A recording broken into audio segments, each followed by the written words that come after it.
Hi guys. So as I promised you for our church members meeting on the 18th, I wanted to prepare a video beforehand so that everyone can think and pray a little bit about it beforehand, and also so that we really can focus on discussion time and can focus on what God has been speaking to us, rather than spending a big chunk of the time on hearing from me what this is all about. So that's what this video is all about, and I hope it's going to be helpful. And also, if anyone can't make it on the 18th, then maybe based on this video, you can share your thoughts with me beforehand, and then we can also consider your thoughts and your input before when we have the meeting, even though you might, if you can't be there in person. All right.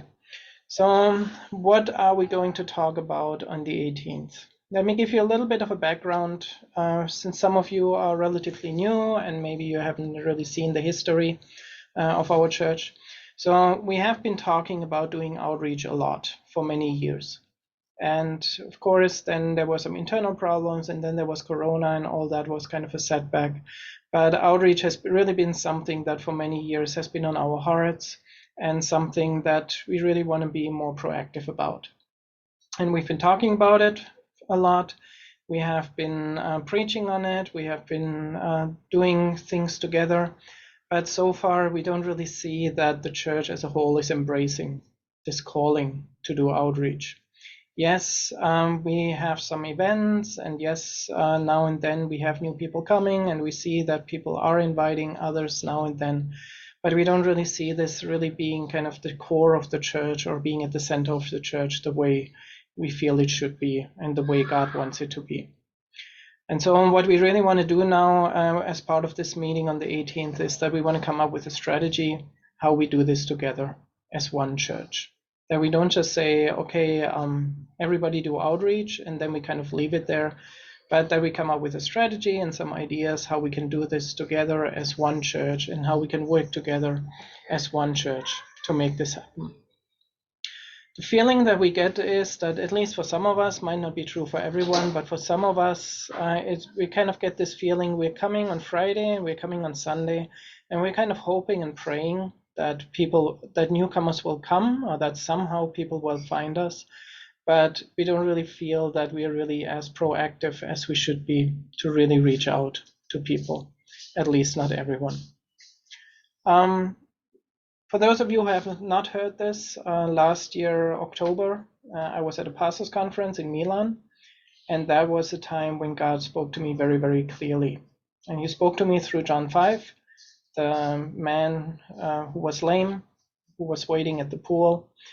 And he was there for many years, and nobody helped him, and he had kind of given up. He had kind of given up on ever being healed, ever reaching the pool on time, and being able to receive his healing.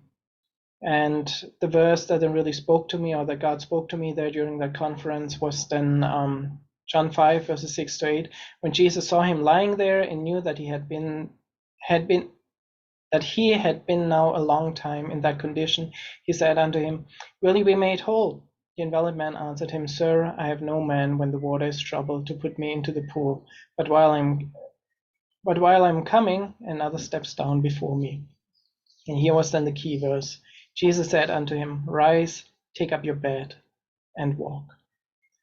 And I really felt that was God's message to me and to us as a church, that God now really wants us to rise, take up our bed, and walk.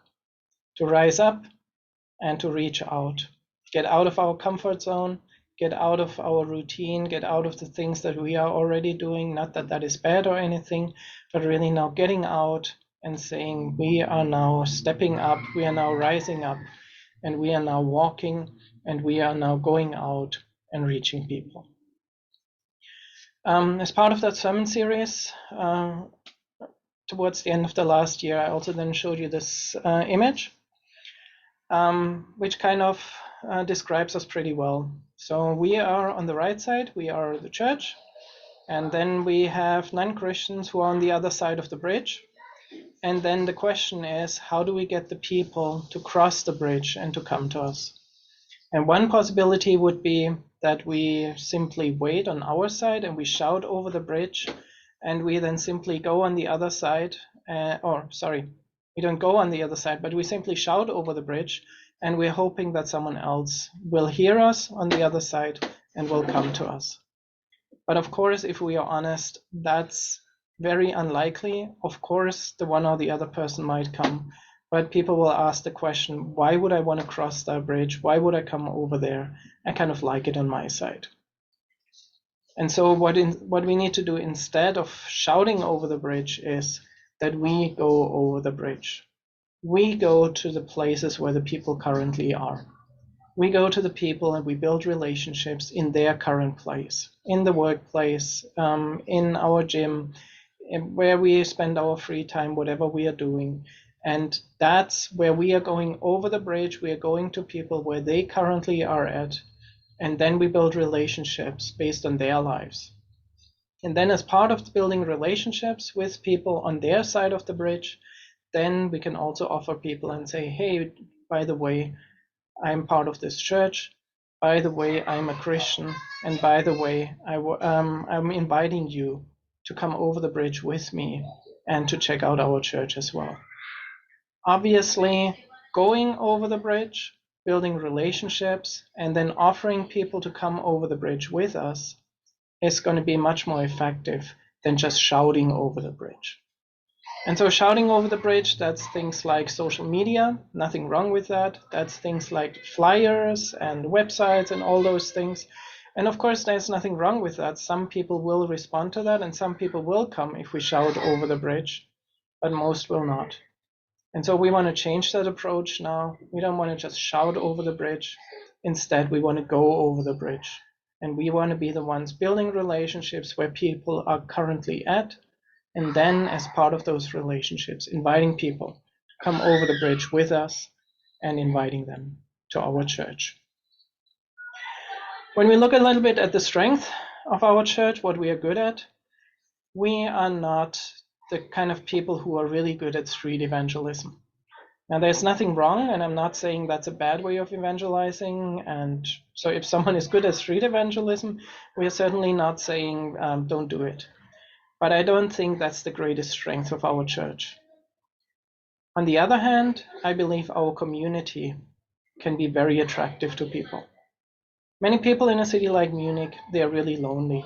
They are amongst many people, but they are still lonely.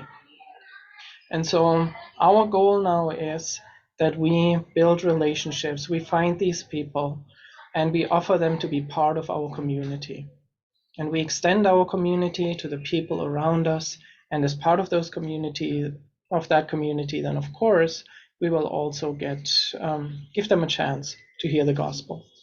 So our main strategy is not so much on street evangelism. Our main strategy is really on community and on relationships, because that's more our strength than going to strangers on the street and telling them about Jesus. So what is our vision? What do we try to achieve? Our goal is that we offer non-religious events, and we will build relationships with non-Christians at these kind of events. We're inviting people, and not necessarily to a church service. I mean, if they're willing to come to a church service, great, but it doesn't have to be. We are just offering non-religious events, and we are building relationships with non-Christians at these events. And then once we build relationships, then once we get to know people, then once we are friends, then once they get to know us, we get to know them, and they know that we are a church and everything, then of course we will also invite them to our church events. Then of course we will tell them, hey, our church is offering an Explorer group. Are you interested? Our church is offering small groups on Fridays. Would you like to come?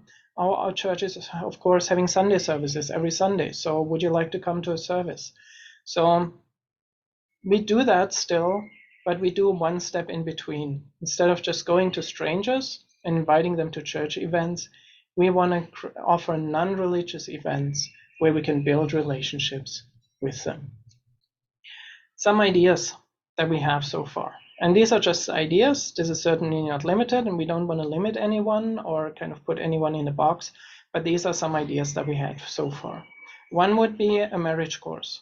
I mean, how many marriages need help? And so we could offer, as a church, we could say, hey, we offer you a marriage course, so husband and wife, you come together, maybe 5 couples or something like this, and then we are giving you some tools, not in a religious way, but simply saying we want to invest in your marriage. Similar parenting course. I mean, how many people are parenting and they have no idea how to parent? So we could offer a parenting course, we could offer them some help in that area. Something that I think some of us are really good at, we could offer cooking classes. We could tell people, okay, come to our church and we are going to have some cooking classes. We have people who love cooking, we have people who love different types of foods from different cultures and everything, and who are really good and able to cook different kinds of foods. And so we could say, let's just offer a cooking class, and we just invite people to a cooking class. And all we do that evening or that time is we want to build relationships. And we want to teach people how to cook. That's what draws them, and we want to get to know them. We were thinking of something like a Welcome to Munich event, an evening where people could just come, and we just introduce the city to them, how to get around, some sightseeing. We show them some places that maybe are really interesting. We give them a few tips about the law or whatever, or maybe some of the students, if there are students coming, then maybe some of our students could help and say, hey, I'm a student here as well. I can introduce you to some things from our student life. I can help you get around. I can help you get settled here, these kind of things. So Welcome to Munich kind of event could be really helpful for someone who is new to the city. So these are just some ideas. I think you get the point. The point is not that we want to run exactly these kind of events. The point is that we want to run events where we can invite non-Christians in a non-religious environment, and just to build relationships. Now, just to be clear about one thing, we did something like this before. For example, the Christmas party, bigger events where we then had 30, 40 people in the room, which was awesome. And so I was very happy about those events that we had before, and that we were able to attract that many people. And that was awesome to do those. But we have to admit, these kind of big events, we can't do them very often. We can do them maybe around Christmas and maybe around Easter or something, maybe a summer event. And then after this kind of event, we need several months to kind of recover. And this is not something we can do too often. So we certainly want to do these again. We want to do a Christmas party again or something like this. But we need to remember, big events, they take time, and we can only do them every few months. So our goal is now that on top of these kind of bigger events that we run now and then, we want to run many small events. That maybe we as a church, we can say once a month we are offering something. Once a month or 1 month, someone is offering a parenting course or a marriage course. Another month, someone is offering a cooking class. The next month, someone is offering a Welcome to Munich event, these kind of things. And so we just take turns, and this way we can offer something, hopefully every month, where then non-Christians can join us. So what's our goal? Our goal is not that everybody has to be part of every event, because that could be overwhelming. If we are organizing even a small event every month and everybody has to be involved every month and everybody has to prepare food every month and these kind of things, then it will just get too much. So not everybody needs to be part of every event, and we are not asking you that every month we are asking you to organize something. But what we do want to do is that everybody contributes something to this goal. I believe it's not too much to ask. It's now early June. The year still has 7 months. I don't think it's too much to ask to say we want every person who is part of our church to organize one event, or maybe 2 of you together or something like this. Obviously, if it's the whole church, then it might be a little bit too much overhead, but maybe 2 or 3 people can join together and can say, okay, we are going to run this event. And I think this is something that we can really do. The year has another 7 months, that we can say, okay, summer break is coming and maybe we need some time to get going. But I believe we can easily do 5 events before the end of the year where we can invite non-Christians to. Different people do different things. and everybody gets involved in one or two of these events, and then it's not too much to ask people to be part of. Some practicalities, of course. You don't have to pay for these events from your own pocket. Let us know beforehand about the budget, about the money that you need, and then we will reimburse you. So money is not the issue to not run this kind of event. It just has to be a reasonable budget. Secondly, obviously, these events have to run in English language. It doesn't make sense if we offer something in German and then people get used to a community in German, and then after that we ask them to come to an English-speaking church, and then we realize the English isn't very good. So that doesn't make any sense. So these events have to run in English language. Make it clear that the church is organizing the event. We can tell people it's the church organizing it, but it's a non-religious event. It's a cooking class, or it's a welcome to Munich event, and it's organized by our church. We can communicate that in a way that it's clear the church is organizing it, but it's not a church service. It's not a churchy event, not a religious event. And of course, for the place, the Aletheia place can always be used. If you want to use another place, if you have a reason to be at your home or something, we can talk about it. But of course, we have the place. It's free most of the time, so please use it. And then the main goal of these events is to build relationships. That is our focus. So anything that you come up with, any ideas that you have, if we can build relationships with non-Christians through these events, then you will always get a go from us. And then we will always say, yeah, give it a try and see if this is a good way to reach non-Christians. So practically speaking, of course, we have to make a good schedule. I know summer break is coming, and I know it might be difficult. Maybe we can still get something going before the summer break. But then if we don't plan it well, then we will have 4 or 5 events in September once everybody is back, and then nothing again for the rest of the year. So we need to organize it a little bit. We need to have a good schedule. We need to talk with each other. Who is going to be involved in what event? When is it going to happen? And if there are 2 or 3 events that are too close to each other, then maybe we ask someone, hey, can you move it 1 month later or something like this? So we have to plan it well. We have to talk with each other. But I think we can really, as a church, we can improve a lot if everybody contributes something and everybody gets involved in 1 or 2 of these events between now and the end of the year. So that's our vision. That's what we want to present, and that's what we want to talk about when we have our members meeting. But the questions, of course, that we all need to ask ourselves is, what kind of event could I organize? What am I good at? What am I doing? What is a good hobby that could attract people?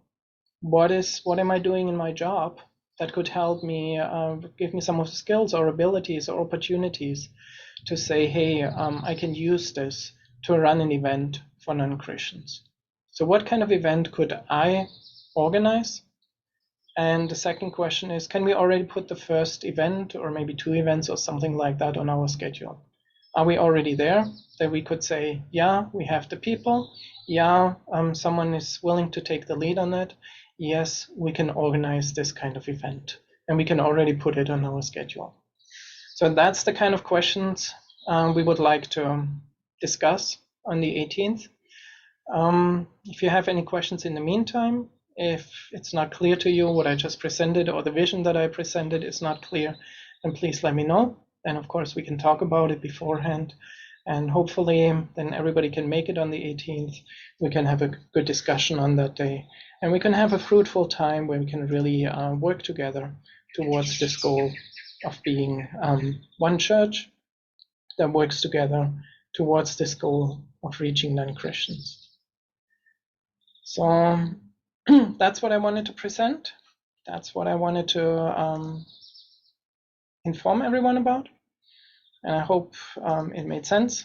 And so hopefully we will have some time now to think about it, to pray about it, and then we will have a really good discussion on the 18th. So thanks everyone for listening to this, and looking forward to seeing everyone then, guys, tomorrow for the small group, and then of course on Sunday for our service. So Have a great rest of the week and see you this weekend.